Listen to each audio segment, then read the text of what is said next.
تحقیق سره راغلی تاسو سره من الله د الله د جانب نور دی. دا د قرآن دوه صفت ذکر کوي. قرآن یو صفت دی، نور رڼا ده، معنی په دې باندې هغه تیارې د کفر او د شرک ختمیږي. او کتاب مبین، کتاب دی واضح کوونکی. اوس دلته یو مسله ذکر کیږي، هغه مسله دا ده چې نبی علیہ السلام نور دی که بشر دی. دا هغه آیت دی چې په دې باندې اهل بدعتو بریلویانو دلیل نیولی دی چې نبی علیہ السلام نور دی. ځکه بعض مفسرین د نور معنا کړې ده په نبی علیہ السلام باندې، لکه جلالین سلو او دا رقم زاد المسیر سلو او نور دا رقم مفسرینو کړي دي. نو اوس د دې څه مقصد سلو چې نبی علیہ السلام ذاتا نور دی که بشر دی، که نور او بشر دواړه دی.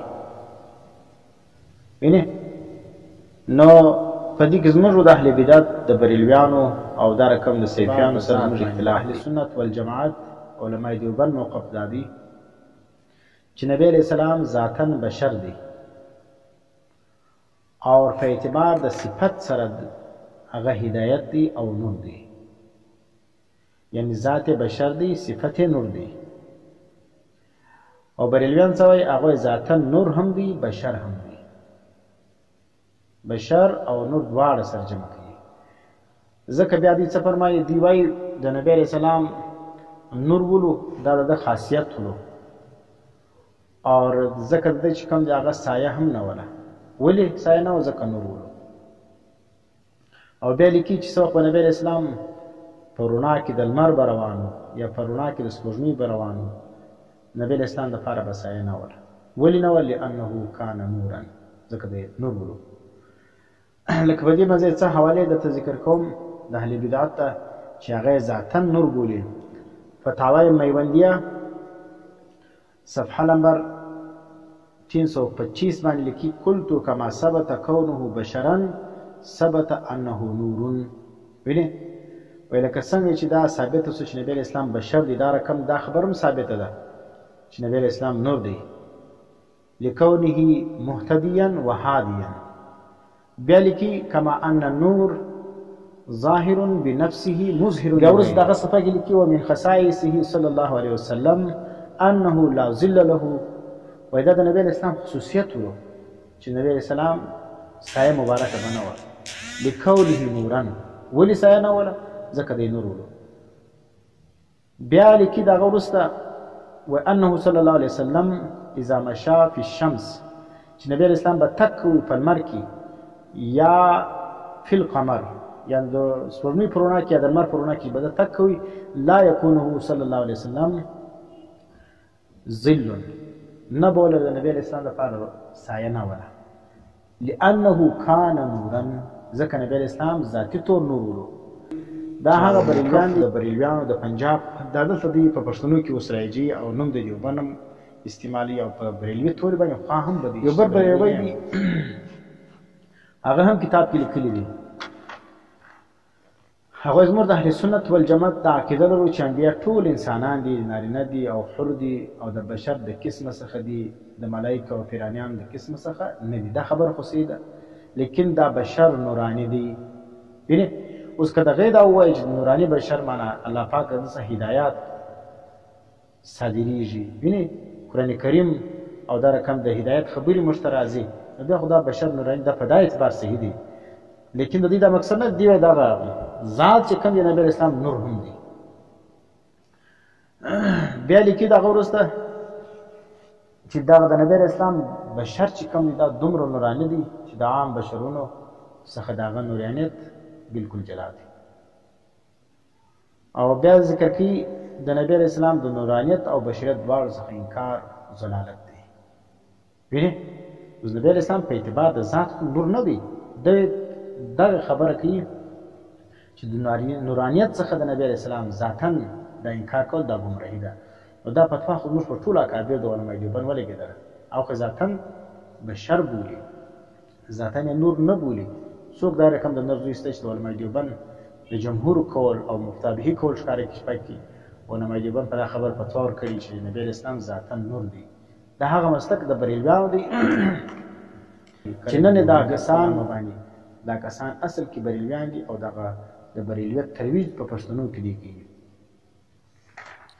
نو زموږ صحیح موقف دا دی چې نبی علیه السلام ذاتاً بشر دی په اعتبار دا رقم یو بل سیفی دی غلام حضرت نومیږي چې د سیفیانو غټ شیخ د هغه نابغة العصر ورته وایي او د سیفیت دپاره ډېر خدمات کوي. نبی علیه السلام ذاتاً نور او بشر دی وینې او د ده سایه نه وله. د هغه وجه دا ده ولې سایه نه و ځکه دی نور او د نور سایه نه وي. دا تقریر نن هم پر نیټ باندې تاسو وګورئ میلاویږي تاسو ته د غلام حضرت سیفي ده او دا غلام حضرت هغه سړی دی چې د سیفیانو په نسبت باندې دا معیار حق دی. نعوذ بالله د مسلمانانو دپاره خو معیار حق هغه صحابه کرام ولو یا جمهور امت چې کوم عمل کړی هغه به معیار جوړوي او نن چې کوم دی هغه یو عالم د هغه رایې ته خلک دومره قدر یو فرقه دغه ورکوي چې د نبي تر عمل تر صحابو تر تابعینو تر امام صاحب تر عمل هم هغه ته زیاته درجه ورکوي. وایي زموږ چې کوم دی هغه معیار حق څوک دی هغه غلام حضرت دی. که چا د هغه سره محبت کوي دا سنت دی، که چا بغض ورسره کوي هغه بدعتي دی. اوس دغه چې کوم دی مولانا خالد محمود رحمه الله یو ډېر ښه کتاب لیکلی دی د بریلویت پر دغه باندې پر مسایلو باندې مطالعه بریلویت. په هغه کې دغه موقف د علماء دیوبند دا رقم ذکر کوي کہ وہ بشر ہے اور انسان ہے رہا ان کا نور ہونا. دا چیز بعض آیتو کی یا په حدیثو کې چې نبی اسلام ته نور ویل شوی دی وینې بریلویان د هغه څه ذاتي نور اخلي نو د هغه وجه دی رہا ان کا نور ہونا تو وہ نور ہدایت ہے نور ذات نہیں.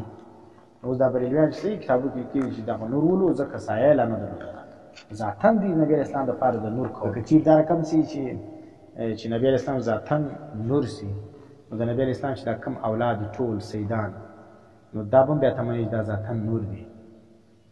او په د اسلام په 1400 صدۍ کې یو څوک دا رقم نه تېر شوی چې هغه دی نبي ته یا د نبي و اولاد ته هغه څه شوي نور ویلی.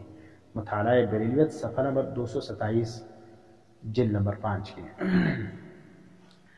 دغه ځای کتاب کې بل مقتدر محدث بھی ایسا نہیں ملتا جس نے یہاں نور سے نور ذات مراد دیا ہو. وینه قد جاءکم من الله نور و کتاب. و دا رقم یو مقتدر محدث دا رقم نه دی راغلی چې هغه د نور څخه نور د ذات اخستی وي. سب کا عقیدہ یہی تھا کہ آپ صلی اللہ علیہ وسلم ذاتاً بشر اور صفتاً نور ہدایت ہے. یعنی ذاتاً بشر ولو په اعتبار صفت نور د ہدایت ولو اور آپ کی یہ نور طلبی بتائی ہے کہ آپ ذاتاً نور نہیں ہیں. اور نبی علیہ السلام چې باتوا کوله اللهم اجعلني في بدني نورا وفي جسدي نورا دا رقم دعا څه ده وفي بصري نورا. دغه دعا چې کوله چې نبی اسلام دا دعا کو چې الله زما په بدن کې نور واچي زما په ژبه کې نور واچي زما په ستوري کې نور واچي دا طلب د نور دا شی چې نبی اسلام ذاتاً نور نه وای نور.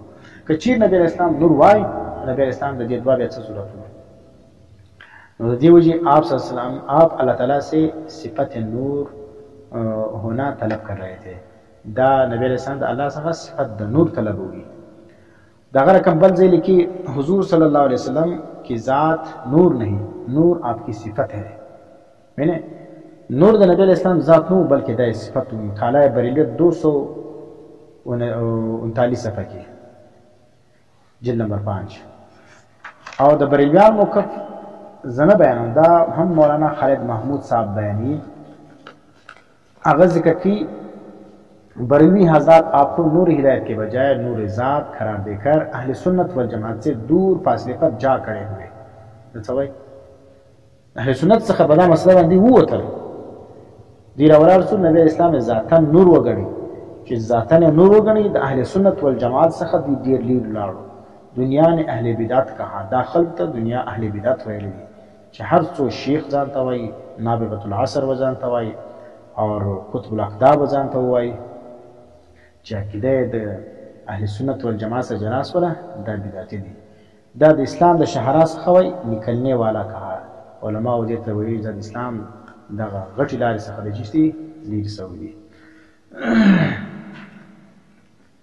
بعض خلک وایي دا چې کوم دي دا بریلویان چې کوم دی نبی علیه السلام چې کوم دی هغه دغه بشر نه مني څه دا بریلویان موږ خو بشر منو دغه سره نور منو دا بریلویان څه دا خبره نو دا نه دی دا د دغه د انسان ته خلکو ته دا یو وسوسه وراچي بریلویان هم د نبی انسان د بشریت انکار نه کوي د دې یو غټ عالم دی مفتی احمد یار خان هغه لیکي حضور پاک صلی الله علیه وسلم بشر بھی ہے اور نور بھی یعنی نورانی بشر ظاہری جسم شریف بشر ہے اور حقیقت نور ہے تو ګوره دا نورانی بشر تورې څه دی دا د بریلویان تورې وایي نبی اسلام بشر هم دی نور هم دی یعنی نورانی بشر دی بشر و نور دواړه سره ګډ دی ظاهری جسم شریف بشر ہے ظاهر چې موږ ګورو دا بشر دی لیکن حقیقت دا چې دی نور دی دا رساله نور مع رسائل نعیمیہ صفحه نمبر 39 کې لیکل دی